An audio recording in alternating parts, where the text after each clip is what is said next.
Cars is the most beautiful racetrack in America, hands down. Good afternoon, ladies and gentlemen. I welcome you to the breeding stock sale. Book one. Good to have you back with us.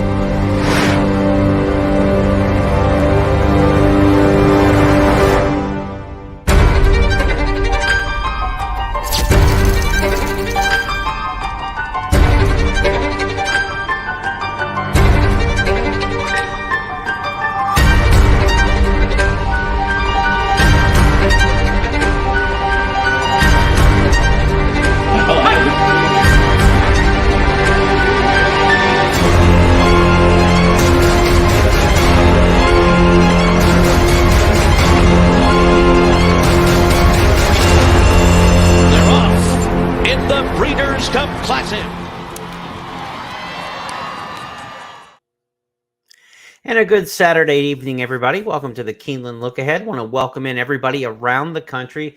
Those of you in Lexington are probably going to be watching this one on the on-demand service. I know Kentucky and Mississippi State are in the second quarter as we go live and stream this evening. So good luck to the Wildcats. For those of you folks in Lexington who are following the football, maybe you'll tune in later or tomorrow morning before the races as we get set for a Sunday card at Keeneland.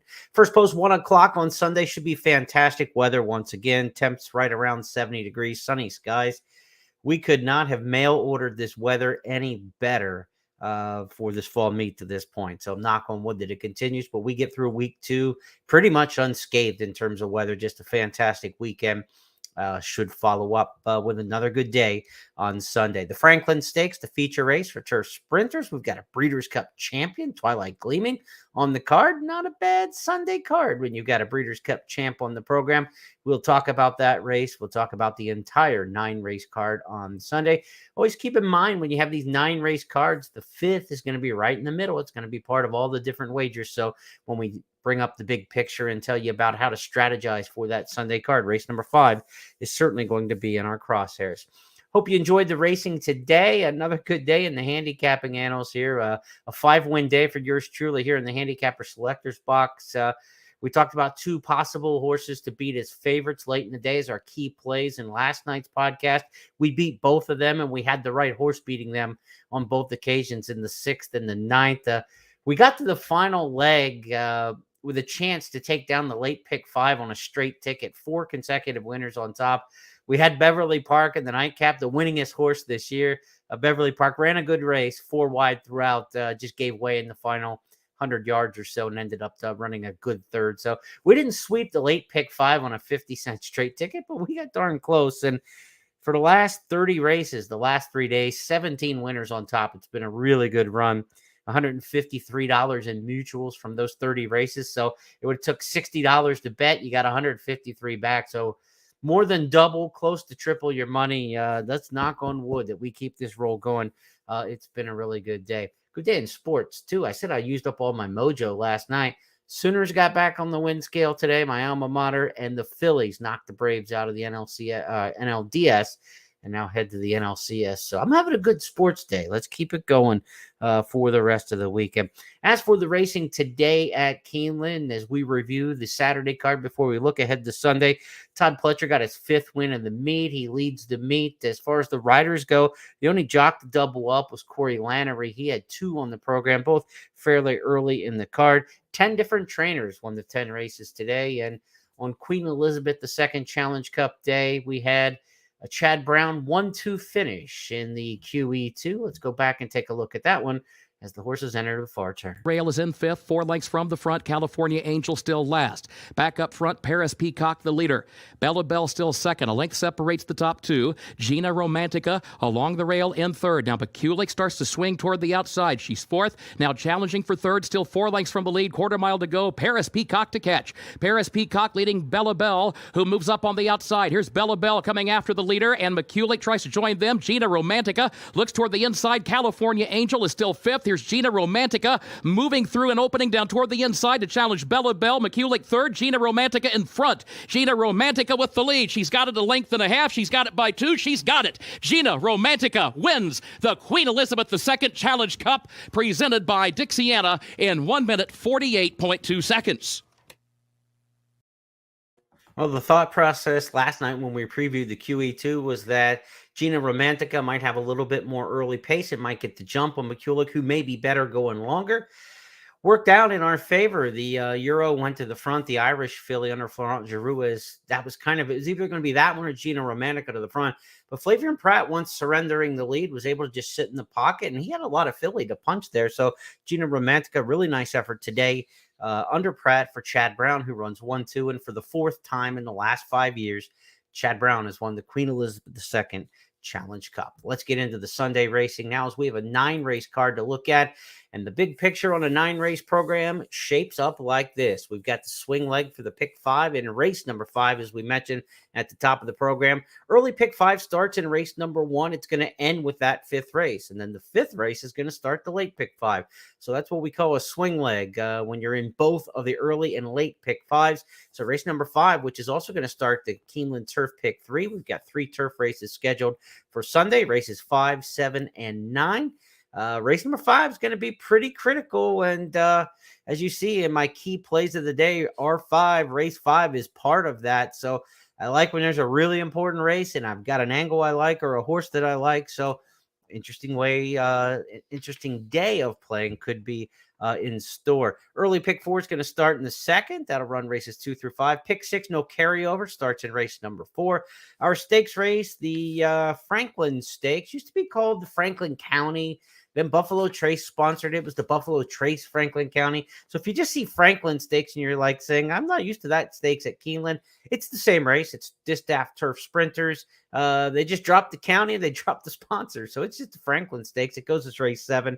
It'll be part of the Keeneland Turf Pick 3. And then the Turf Pick 3 wraps up in race number 9. We've got 3 key plays for you usually, but our third play is kind of a bonus track, if you will. I've got 3 consecutive long shots late in the card that are 15 or 20 to 1 in the morning line that I've got picked on top in races 6, 7, and 8. So we'll talk about those as we get a bit closer to that. So let's get into this Sunday card, folks. 9 races on the program, and we'll kick it off in race number 1 by taking you to the Keeneland selection box. You can get this at Keeneland.com. This is the screenshot of everything the public handicappers have out there for you in terms of our consensus grid. You can download this. There's a printable version as well. So head to the website, Keeneland.com, and in the handicapping section, you can take this screenshot, print it out with you, and follow along throughout the course of the day. It's how I do it, and I want to see what my cohorts have to say about the different races, because I want to know where the popular picks are going to be, where maybe 3, 4, 5 handicappers are all in the same horse.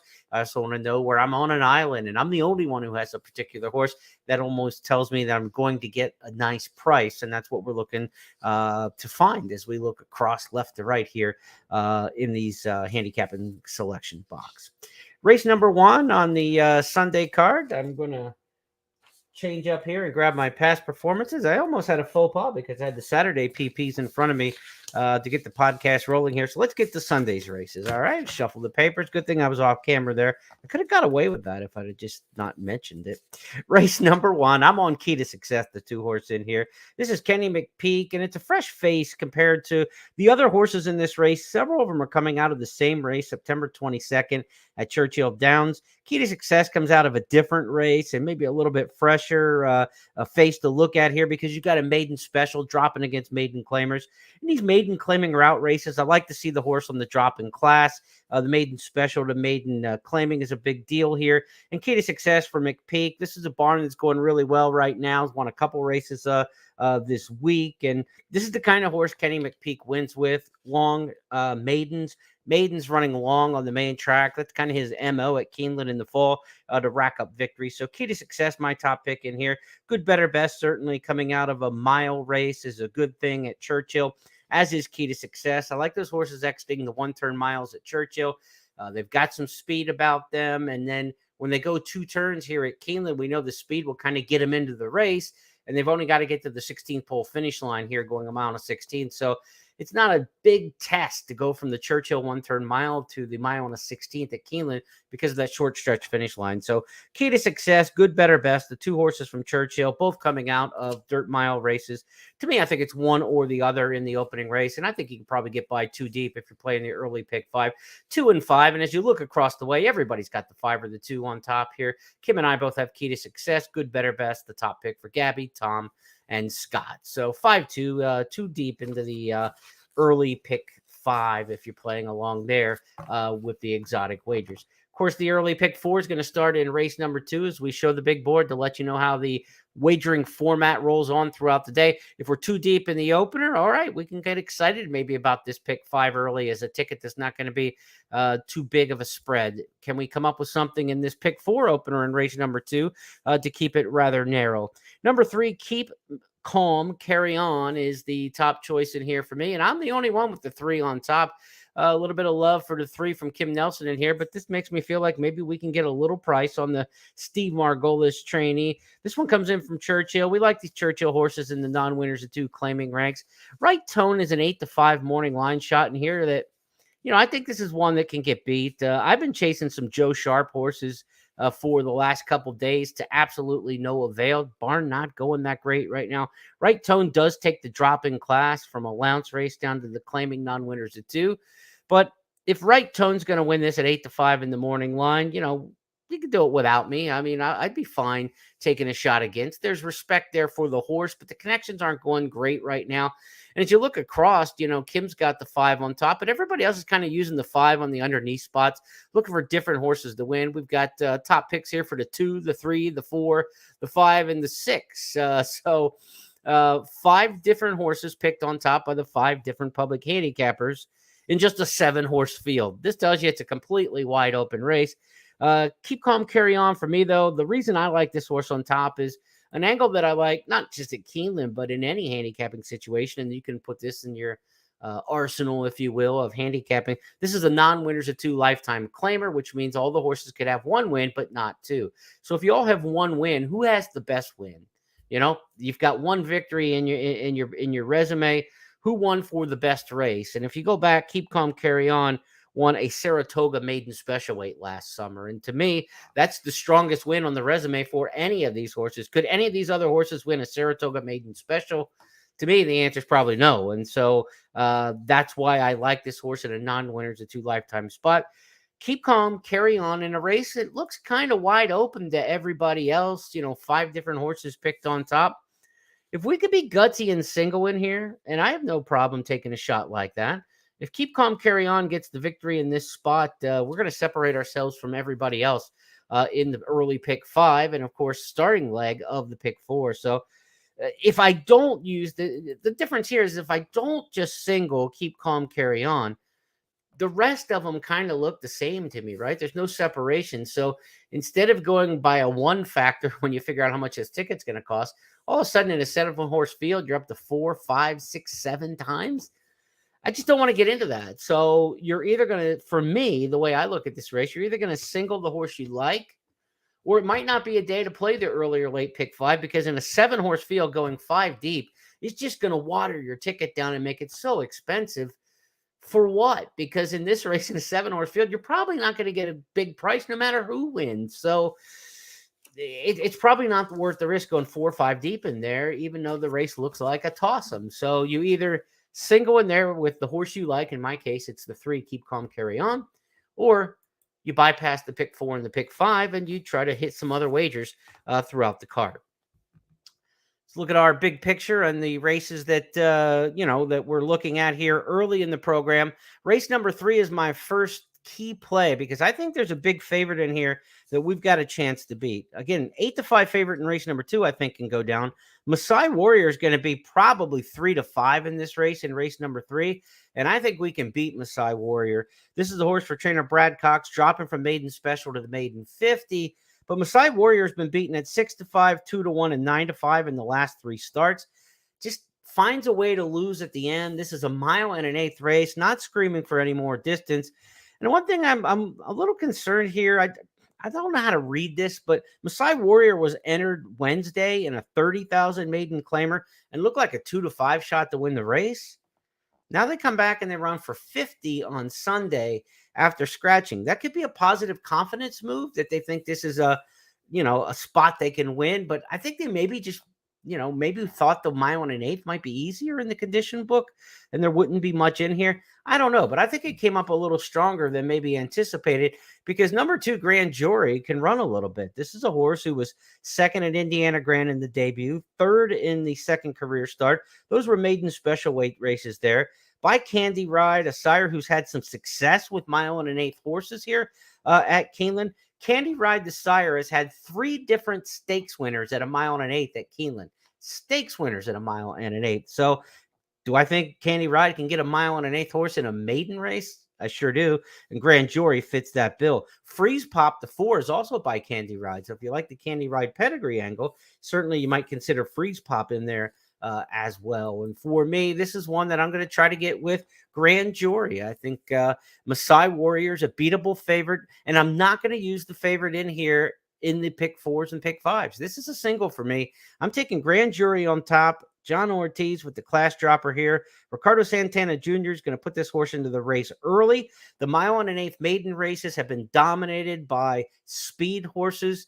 It's not a plotter's race. Nobody really wants to go the mile and an eighth. Somebody has the lead, turning for home, and just kind of holds. That's the way it's been in mile and a half maiden claiming races at Keeneland over the years. So I'm going Grand Jury. I think will be in the race early, certainly in the race turning for home, and the one to catch in the stretch. So Grand Jury for me is a single and one of the key plays in race number 3.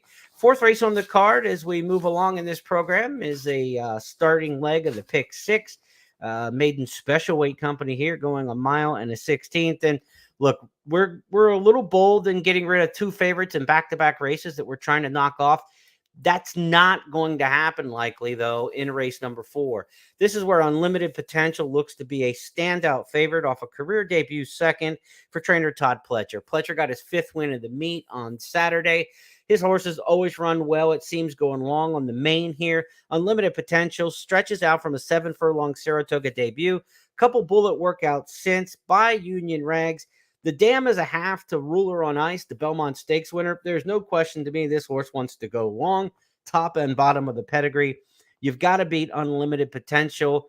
And I think a lot of people are going to single in here. But there is a second horse I think you do want to use. I think this is a 2-deep situation, not because I'm trying to beat the favorite, but because I think Redemption Time deserves a good look in here. This is a half-brother to By My Standards, who is really good. By My Standards, multiple graded stakes winning router. This horse comes off that 1-turn race at Churchill and now goes the mile and a 16th at Keeneland. I love that angle. Run Happy, a jealous woman, really nice pedigree.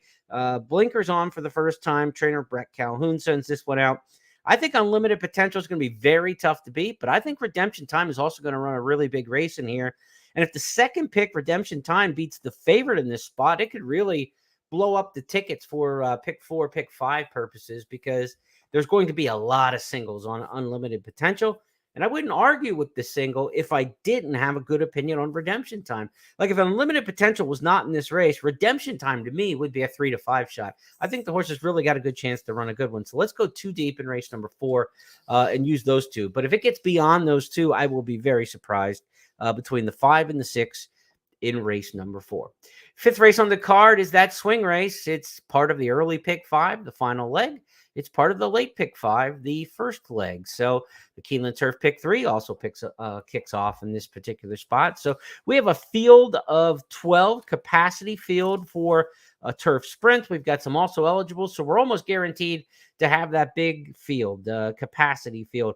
And when we have a capacity field in turf sprints at Keeneland, one of my favorite angles in many, many years, and those who have followed my writings and the blogs and things like that know this, the power post in these turf sprint races are posts 3, 4, and 5 when you have a big field. Posts 1 and 2 rarely win. You get squeezed. It's tough down there. The outside posts are disadvantaged. 3, 4, and 5, if you've got horses in those posts, they account for an inordinate percentage of victories, and they do it at big prices. I mean, there is a strong line of success in posts 3, 4, and 5.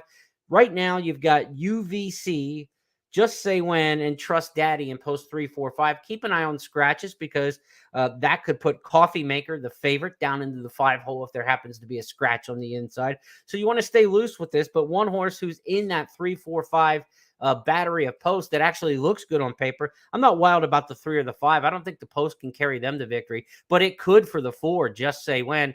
And look across the way here. Tom Leach, myself, Gabby Gaudette, Kim Nelson, all going with Just Say When. Stepping up in class for Mike Maker. This is a horse 5 for 5 in the exacta lifetime, but has never really run against this kind of quality competition. Steps up out of the starter allowance ranks. Coffee Maker drops in class out of last year's Breeders' Cup Juvenile Turf Sprint. Goes against older horses for the first time, but many of these are just 3-year-olds in here. So I'm not worried about the fact that it's a 3-year-old against elders. It's more that Coffee Maker has never run against anybody except horses, within his own age bracket. Last year was a very, very good 2-year-old, second in the Indian Summer Stakes. I think the public's going to bet Coffee Maker. This is one where I'm a little surprised where the public handicappers, 4 of the 5 people go against Coffee Maker. In fact, all 5 go against Coffee Maker. Scott's going to try it with Apache Tears. The rest of us Just Say When. I really like the 4 in here. This probably tells me I'm not going to get the price that I thought upsetting Coffee Maker, but I'm confident. I feel good about this one. So Just Say When, the top choice in here, is going to be one of my key plays, knocking off Coffee Maker in race number 5. For me, it's a single in the pick 4 and the pick 5. So look, we're not looking at a very heavy ticket. When we started to talk about the early pick 5, too deep in the opener, it was, well, do you want to spread in the race number 2 or do you just want to single down? I'm taking Grand Jury as a single in the 3rd. I'm too deep in the 4th, and I'm singling in the 5th. So I've only got 4 combinations in this. I've got 2 singles and 2 doubles other than race number 2. This could be a 4 combination ticket that you just try to hammer for $2 a piece and single keep calm carry on in race 2. Or do we spread your wings and try to take maybe, more horses in the second race? That's kind of what you have to decide. I think there's enough shorter type prices into this sequence that I still don't think you want to go very deep. So for me, let's go 2 by 1 by 1 by 2 by 1. It's going to be a very limited ticket. Only 4 combinations, $2 for each 50-cent play in the early pick 5. As for intra race, I think Switcher's going to run a really good one in here from off the pace. In the 2 turf sprints of this horse's career, rallied big time to finish 3rd. I think there's going to be plenty of pace in this race. Let's take Just Say When on top, but try to get Switzer underneath at a nice price for the exacta. You see, nobody else mentioned Switzer in the top 3, so we're probably going to get a decent number on that one. Good, straight, solid exacta play, 410 intra race for me in race number 5. And that swing race in the pick 5, we've got a chance for that power post to get us over the top, I think, and put the 4 in the winner's circle. Let's go to the 6th race on the program for Sunday on a 9-race card. That means the late pick 4 is going to start in race number 6. And this is the first of 3 consecutive long shots I've got in the morning line. As we go to the big board and show you the picks here in race number 6, I'm on the 9, the Roan Runner. The Roan Runner, nobody else has picked in the top 3 anywhere. So that tells me I think I'm going to get the price that I'm looking for. This is the first-time starter that John Velasquez is going to take the mount on. 7 furlongs. This horse is by Breeders' Cup Dirt Mile winner Liam's Map. Obviously, a good performer over the track and a decent sire over the track here at Keeneland. And out of an Into Mischief mare, I think on the dam side, we're looking at a mare who debuted a maiden winner here back in 2017 in her second career start, was a maiden winner here going this 7 furlong distance. So the dam one here going 7 furlongs in her second career start on the dirt at Keeneland, right at this same distance.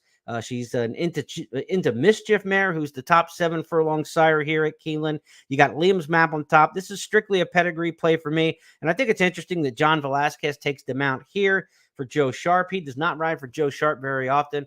We said the Sharp horses haven't been blowing it out of the water at the meet, but maybe we can get this one home. There's a couple horses in here that I'm not sure what we're going to get out of them. The 4 Julia Shining.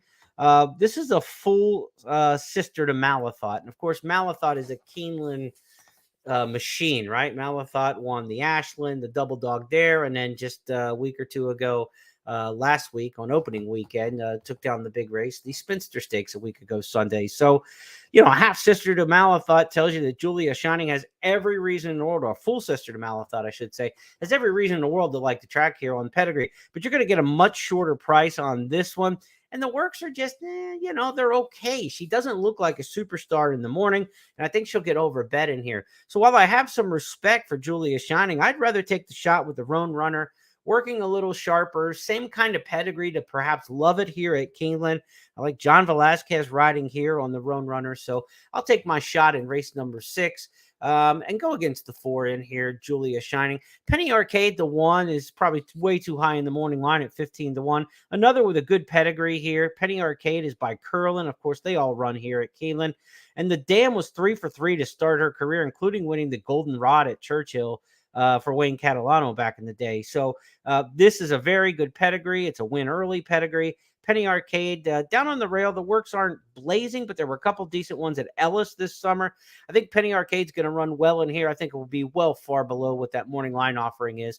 So the Roan Runner, Julia Shining, Penny Arcade, I would use all 3 to start the late pick 4, but certainly the horse and the usable horses with this ring on the outside of the 12 as well. So you could even discuss going 4 deep to me, and I wouldn't argue with you in race number 6, but heavy lean to the first-time starters in here. I'm not wild about the horses who have races on their resume. I'm taking all the rookies here in race number 6, but you could go 4 deep, 9, 4, 1, and 12 to kick off the late pick 4. And again, the Roan Runner, big price in the morning line, 15-1. So I'm not scared off of those kind of prices, as you know, following the picks this week. Next up on the program is race number 7, and the 7th race on the card is our only stakes on the program. It's the Franklin County Grade 3, $300,000. Franklin County includes the Breeders' Cup Juvenile Turf Sprint winner from a year ago. Let's reintroduce you to Twilight Gleaming. It is Twilight Gleaming and One-Timer, and the two of them are right together up front. Averly Jane has to come from off the pace. She's 2.5 lengths behind. On the inside is Twilight Jet. Coffee Maker is next, and they're coming to the top of the stretch. One-Timer on the outside of Twilight Gleaming. These two with Twilight Gleaming in front. One-Timer on the outside, trying to come up the fence is Hierarchy with a late bid. In the center, Coffee Maker is coming too. Dairy Name from the back of the pack is flying. Here's the wire. It's Twilight Gleaming. Twilight Gleaming has done it. Go Bears, go a second. It's a blanket finish for third in 56.24. Since that signature win, Twilight Gleaming's come back to have a good 3-year-old campaign. He's got a win at Churchill in the Mamselle, was second here in the Palisades back in the spring meet, and last out won the Daisy Cutter Stakes at Del Mar in a good race, beating Legs Galore. That was a race that was hotly contested on the front end. So we know Twilight Gleaming is super fast. To get in front of Legs Galore and outrun that horse on her home track out at Del Mar was a really impressive performance last time. She is going to go fast, and she is going to be very tough to beat, Twilight Gleaming. But you've got Caravel in here, who's exceptionally fast. You've got Creative Credit in here, who's exceptionally fast. This is a fast group of turf sprinters in Stakes Company. LZ on the outside is very fast early, and she's going to have to absolutely book it from the 12 hole to get involved in this race and not lose too much turn into the only too much ground into the only turn. So I expect this race to go exceptionally fast, and I like a power post runner from just off the pace to pull the upset. The name here is Q Robin Dorada, and Q Robin Dorada, the 3. I'm completely on an island with this one. Nobody even mentions anywhere in the top 3. It's a cutback in distance, but I'm looking for an inside rally here with a fast pace. Just freaked last time going 7 furlongs at 18-1. So if you're afraid of a price on this one again, she scoffed at that notion last time out at Kentucky Downs at 18-1. I think she's the now horse in form. I love the post draw here. Again, 3, 4, 5 are great posts. She's not going to come from the clouds, but if she can leave and kind of tuck in on the hedge, save some ground under Joe Talamo. We saw Talamo with a rail rally for us earlier this week. Same kind of ride we're looking for. I think Q Robin Dorada can be an upset winner here, but there's a ton of respect for Twilight Gleaming. I think she's an outstanding turf sprint filly. And as far as the closers go, Change of Control from off the pace was the winner of this race last year. I think she's an absolute use. I think you definitely want to have a Change of Control in there. So for me, I've got a long shot price that I like. I have 2 other horses that I really respect in here. So I'm going to try to hook up the winner, I hope, Q Robin Dorada with a win bet, and then exact the boxes in case my top pick runs second. Exact the boxes with Twilight Gleaming and with Change of Control. So the way we line this up, it's a win bet on the 3, and it's an exact the box 3-6 and an exact the box 3-10. I do think this is a 3-deep race if you're playing the multi-race wagers. 6 and 10 make a lot of sense, and they'll probably 6 will make a lot of sense on the tote. The 10 will get backed as well. I'm not into Caravel in this particular spot. I didn't like the last race in the Presque Isle Masters. I know that was a race on the synthetic, and she's back better as a turf sprinter, but she's inconsistent. Her races have been good, bad, good, bad, good, bad. I don't know what to do trusting her. I guess she's on the pattern to run a good race, but I don't like the 2-hole in a full field turf sprint. You start to get down there and things get tight when everybody starts to, especially with a speed horse, everybody's going to come down trying to crush down on her. So I'm hoping Q Robin Dorada can tuck a little bit, let them clear, save the ground on the hedge and come up the inside. I'm going to take Caravel off my ticket, and I'm going just 3 deep here, 3, 6, 10 in the 7th race, the Franklin Stakes.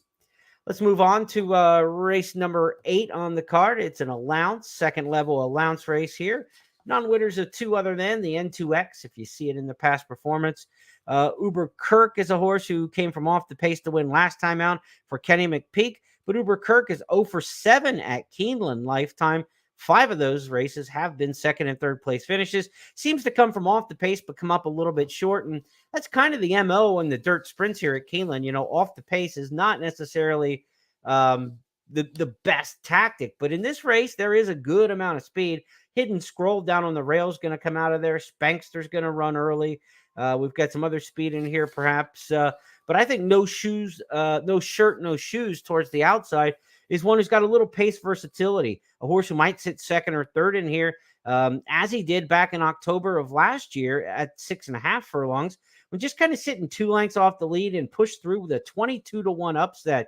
Last time out, couldn't close at Prairie Meadows over the last few starts. That is a very speed-biased racetrack, so not easy to close at Prairie Meadows. Back to Keeneland, an upset winner here in the past.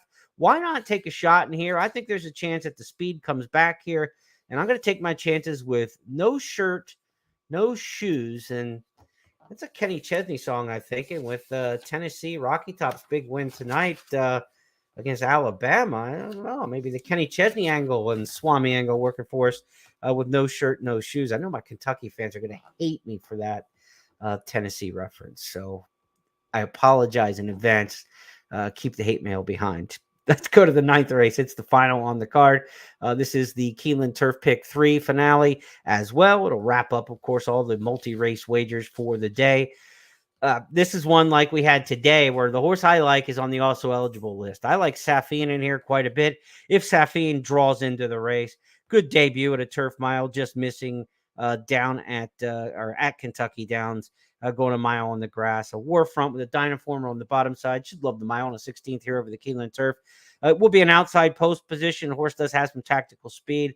There's not a lot in here that I love and embrace, and I do think there's enough speed that it might clear out a little bit and spread the field some. So the outside post may not be too disadvantageous. But Safine's got to draw into the race until we can even get excited about thinking about playing her. Now, Audaciousness, the 10 is the other horse that'll probably end up being my pick because the Safine's got to get in off the also eligible list. But Al Stall Jr.'s horses are running well here at the meet. Audaciousness comes off a good third place finish against a field that included Self-Confidence, who came back and ran here Friday. I think Audaciousness is the best of the horses who have run to this point in the main body of the field. I'd lean against the first-time starters here going a mile and a 16th on the turf first time out. I know Pletcher's got a first-time starter by Quality Road, a Juniper Marshmallow in here that certainly you respect anything he puts on the track first time out. Kim's got the 4 on top. Tom's got the 4 on top. But I prefer the horses with some experience in this particular spot. Words of Praise is another one in here who has run. Comes out of the same race as my top pick, Safine. So if you like Safine, you have to like Words of Praise coming out of the same race. But the farther they go, I think that Safine, based on that initial performance, might be a little bit stronger of the two. So we've got to kind of play it by ear, to be honest with you, in the last race. Let's see who gets in off the also eligible list. But for me, I think, that race at Kentucky Downs on September 13th, won by Sabalenka, looks pretty legit. So any of the alumni out of that race would be contenders in this spot. And again, I'm going to lean to the horses with experience over the first-time starters, going a mile and 16th on the turf for the first time. Be sure to check out the scratches and changes for race number 9 to give you a better feel of that one. They'll be available tomorrow morning, generally around 10 o'clock or so. We see those posted on the internet. Be sure to check with Gabby and Scott with Keeneland today at 11:30 a.m. Eastern.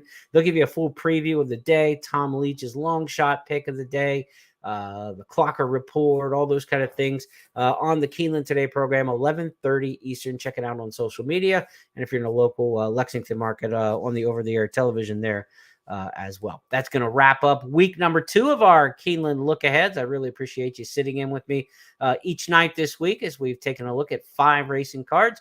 We'll be halfway through the meet at the completion of Sunday's program, so we've still got 2 more weeks to go, and then into Breeders' Cup week, so a lot of exciting things still to go at Keeneland. First post on Sunday, 1 o'clock. Good luck, everybody. We'll talk to you on Tuesday night when we look ahead to Wednesday.